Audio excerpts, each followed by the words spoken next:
थोड़ा मुस्कुरा लीजिए। लघु हास्य कहानी। दो भाई थे। एक की उम्र 8 साल, दूसरे की 10 साल। दोनों बड़े ही शरारती थे। उनकी शैतानियों से पूरा मोहल्ला तंग आया हुआ था। माता पिता रात दिन इसी चिंता में डूबे रहते कि आज पता नहीं वे दोनों क्या करें। एक दिन गांव में एक साधु आया। लोगों का कहना था कि बड़े ही पहुंचे हुए महात्मा है, जिसको आशीर्वाद दे दे उसका कल्याण हो जाए। पड़ोसन ने बच्चों की मां को सलाह दी कि तुम अपने बच्चों को इन साधु के पास ले जाओ, शायद उनके आशीर्वाद से उनकी बुद्धि कुछ ठीक हो जाए। मां को पड़ोसन की बात ठीक लगी। पड़ोसन ने यह भी कहा कि दोनों को एक साथ मत ले जाना, नहीं तो क्या पता दोनों मिलकर वहीं कुछ शरारत कर दे और साधु नाराज हो जाए। अगले ही दिन माँ छोटे बच्चे को लेकर साधु के पास पहुंची। साधु ने बच्चे को अपने सामने बैठा लिया और माँ से बाहर जाकर इंतजार करने को कहा। साधु ने बच्चे से पूछा, बेटे तुम भगवान को जानते हो ना? बताओ भगवान कहाँ है?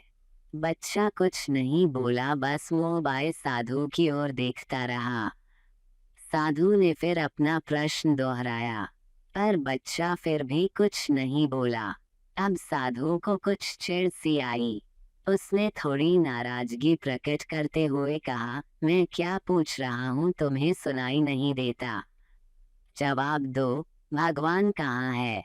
बच्चे ने कोई जवाब नहीं दिया, बस मुंह बाए साधु की ओर हैरानी भरी नजरों से देखता रहा। अचानक जैसे बच्चे की चेतना लौटी, वह उठा और तेजी से बाहर की ओर भागा। साधु ने आवाज दी पर वह रुका नहीं, सीधा घर जाकर अपने कमरे में पलंग के नीचे छुप गया। बड़ा भाई, जो घर पर ही था, ने उसे छुपते हुए देखा तो पूछा, क्या हुआ? चुप क्यों रहे हो भैया, तुम भी जल्दी से कहीं छुप जाओ, बच्चे ने घबराए हुए स्वर में कहा। पर हुआ क्या? बड़े भाई ने भी पलंग के नीचे घुसने की कोशिश करते हुए पूछा। अब की बार हम बहुत बड़ी मुसीबत में फंस गए हैं। भगवान कहीं गुम हो गया है और लोग समझ रहे हैं कि इसमें हमारा हाथ है। ऐसी और मज़ेदार कहानियों के लिए हमारे चैनल को सब्सक्राइब कीजिए। नोटिफिकेशन के लिए बेल आइकॉन को दबा दें ताकि आने वाली कहानी को आप बिना भूले देख सकें। लाइक कीजिए, शेयर कीजिए और हंसते मुस्कुराते रहिए।